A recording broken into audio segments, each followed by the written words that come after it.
State of the utility report. Me. Well, great. So in the conversation that we just had regarding the resolution on the change of board committee and board time in the next 3 months, Chairman Mines asked if we would work on some market research relative, probably with our OPPD power pool folks, and to see what customers would identify as appropriate times to meet. So we'll look for that, and through the course of the pilot, come back with what we're getting feedback from our customers on. So we'll put that together and share that with the board. Typically what I do is talk about kind of our generation and then kind of end in community, and I'll do that again today. So from a Nebraska City power plant perspective, had a very strong month. Obviously, it's during the summer, so we had some good cooling degree days from that perspective. Our plant operated very well, had a 93% capacity factor at Nebraska City 1, had almost a 96% capacity factor on Nebraska City 2. They all performed very well. We have started our lean fossil activity across our business units. It's part of our cost and process improvement initiative, looking at lean principles across all of our operations. We started that in our generation side, started that in August, and that'll be completed in November. And obviously, we've been sharing results with the board as we move forward with that. Regarding also our portfolio and some of the recommendations that we made to the board in June, we did essentially go out to 30 different vendors where we received both wind and solar proposals on wind and solar additions to our portfolio. Each of those proposals typically had a number of alternatives that resulted in over 100 different options to consider. A subset of those proposals, both wind and solar, were picked to use as inputs in our integrated resource plan modeling that we're doing right now, that we've committed to come back out to the public. And so you will see more about those specific items over the next several months. Renewable energy contributed to 9.4%. Obviously, during the summer, we have the lowest essentially output of our current renewable resources. Wind capacity factor was at 31%. Renewable for the year contributed about 15% of OPPD's retail energy sales, and our wind capacity factor was 44% as well. Just a couple things that we have received over the course of the last month. We received our mid-cycle assessment letter from the NRC determining that overall Fort Calhoun has maintained and operated the station in a manner to protect public health and safety and met all the cornerstone objectives. So that's very positive. Our men and women at Fort Calhoun and the support staffs across the district continue to do a great job in focusing on nuclear safety and nuclear performance and operation of the plant, even as we have made a decision to cease operations at Fort Calhoun.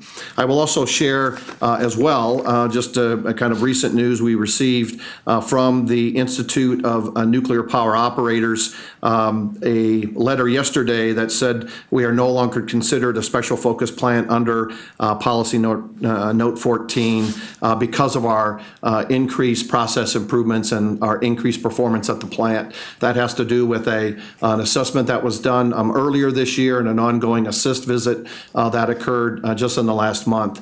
And so it's because of those items we're essentially off that special focus group. Again, it's another compliment to the men and women at Fort Calhoun for their ongoing focus and support of nuclear power and safe nuclear power operations. So we want to congratulate them on that great effort. It'll be a great opportunity to celebrate for that performance.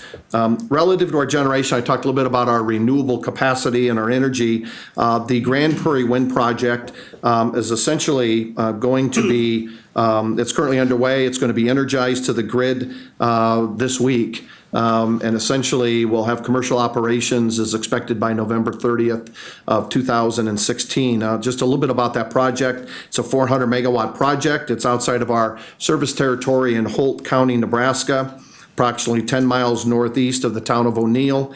The project encompasses 200 Vesta 2 megawatt turbines on 80-meter towers. And so this project also has 2 substations with 4 34.5 kV to 345 kV step-up transformers, and approximately 14 miles of overhead transmission. So that project will be coming online yet this year, and will essentially double our output of wind generation in our current portfolio. Regarding our distribution side as well, most the customers certainly in the metropolitan area, but across our district, understood that from August 23rd, we had a pretty significant impact with a storm that carried winds of 50 to 95 miles per hour, and certainly in the heavily treed areas of the district created significant amount of damage on our systems and other systems that are on our distribution poles. And of course, most people who don't have those trees didn't see that damage, but certainly there was a significant amount of damage that not only did our crews operate in a safe manner, but the responsiveness and the manner in which they worked. Many of them worked 30 plus hours at any given time over the course of a couple-day period of time, and some of the hardest hit neighborhoods and areas where you essentially had to clear trees in order to get to our distribution poles. Our folks did just an amazing job, as they always do.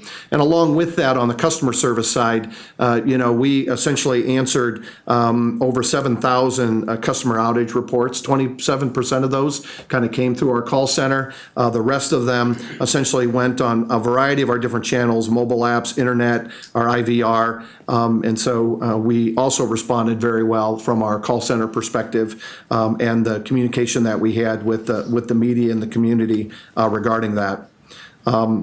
We've talked a little bit about our electric revenue bonds. We did that in the committee before, but it's our ongoing focus to make sure that we optimize our financing for the best interest of our consumers and our customer owners. And again, the reestablishment of our bond rating as a AA is really important. It keeps our capability for bond refinancing very positive. So we'll continue to do that. And as Edward commented on Tuesday, we're looking at additional opportunity to do some refinancing and save our customer owners money over the course of time.